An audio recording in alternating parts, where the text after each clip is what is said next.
Bonjour à tous, c'est Élise et aujourd'hui je vais vous montrer quelques petits jeux tout simples pour améliorer la concentration de votre enfant.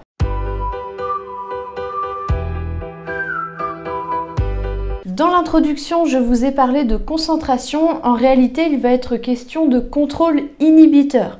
Tout simplement, c'est la capacité à retenir ce qu'on a envie de dire ou de faire naturellement. Avant de commencer, n'hésitez pas à vous abonner si ce n'est pas encore fait. Et maintenant, c'est parti pour le premier jeu. Pour commencer, on va utiliser un jeu de cartes tout simple duquel on va retirer les figures, c'est-à-dire valet, dame et roi. Pour ce premier jeu, on va utiliser la couleur des cartes. L'avantage, c'est qu'ici, il n'y a que deux couleurs, le rouge et le noir, donc ça permet de commencer très simplement. Voilà comment ça se passe. On montre les cartes les unes après les autres à l'enfant et il doit nous dire non pas la couleur qu'il voit, mais l'autre couleur présente dans le jeu. C'est-à-dire que quand je montre une carte noire, l'enfant devra dire rouge. Voilà comment ça se passe.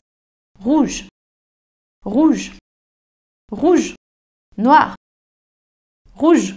Pour complexifier, on va aller de plus en plus vite. Ce qu'on peut faire aussi, c'est ajouter un petit minuteur ou un sablier qui va faire à peu près 30 secondes. Et le but, ce sera de réussir le plus de cartes d'affilée sans se tromper pendant 10, 20 ou 30 secondes.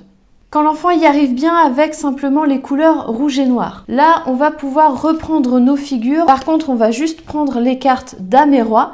Et donc là, l'enfant ne devra pas dire la couleur, c'est-à-dire que quand il y a roi, il devra dire dame. Et à l'inverse, quand il y a dame, il devra dire roi. Ce qui va donner quelque chose comme ça. Noir, dame, roi, rouge. Et là, vous voyez, c'est déjà beaucoup plus difficile. Pour le deuxième jeu, on va utiliser des petites cartes. Ici, elles sont à l'effigie de chat et de chien. Vous pouvez également imprimer à l'effigie des héros préférés de vos enfants, s'ils sont fans de Pat' Patrouille ou autre par exemple, ça fonctionne aussi.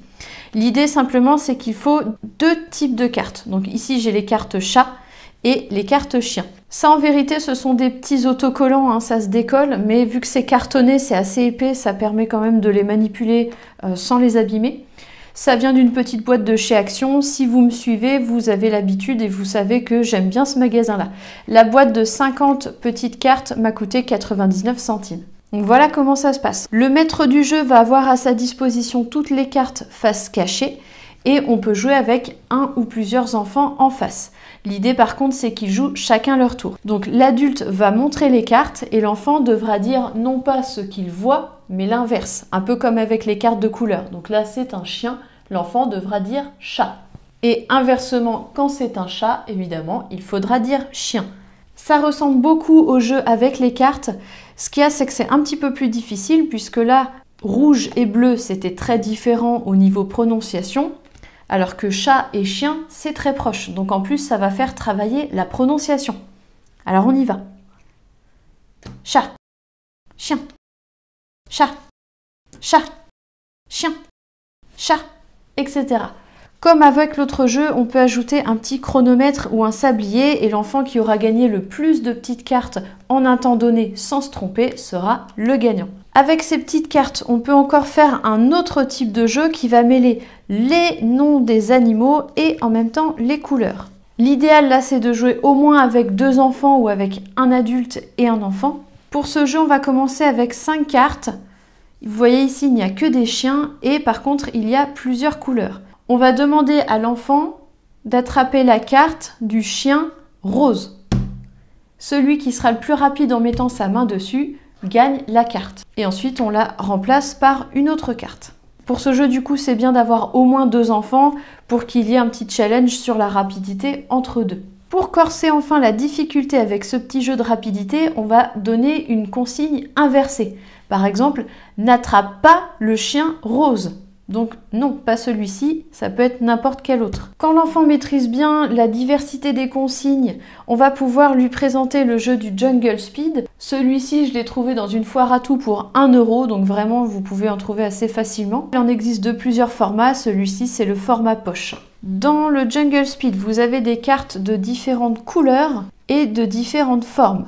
Le but du jeu, ça va être de reconnaître les formes identiques en mettant la main au milieu. On va prendre l'exemple avec 3 joueurs supposés. chacun va jouer une carte à son tour. Ah, là, ça se ressemble beaucoup, mais ce n'est pas la même forme, donc ça ne fonctionne pas. Ah, là, c'est la même forme, donc il faut taper pour remporter les cartes. Là, attention, c'est quand même beaucoup plus complexe puisqu'on a énormément de formes différentes. Si votre enfant, par contre, s'est montré assez intéressé et qu'il a bien réussi les jeux précédents, pourquoi pas tenter celui-ci après tout? Il existe aussi des versions juniors, d'ailleurs.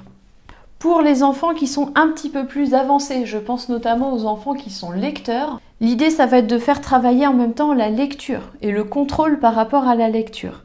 Donc vous allez leur préparer des cartes sur lesquelles sont écrits les noms des couleurs, jaune, bleu, vert, rose, rouge, etc. Et à chaque fois qu'une carte sort, il ne faudra pas dire la couleur dont c'est écrit, mais au contraire, le mot qui est écrit. Donc une carte rouge peut être écrite en bleu et pourtant il faudra bien dire rouge. Donc encore une fois, ça permet vraiment de se focaliser uniquement sur un élément. Et après, une fois qu'on a fait ça, on peut inverser le jeu, c'est-à-dire non plus lire le mot, mais simplement dire la couleur.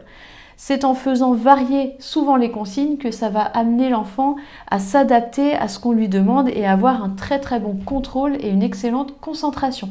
Voilà, n'hésitez pas à me dire si vous aussi à la maison vous avez d'autres jeux pour travailler la concentration ou si vous voulez que je vous en présente également d'autres moi de mon côté. En tout cas, je vous remercie d'avoir regardé cette vidéo jusqu'au bout. N'hésitez pas à partager et à mettre un petit pouce bleu si elle vous a plu. Quant à moi, je vous remercie et je vous dis à très vite.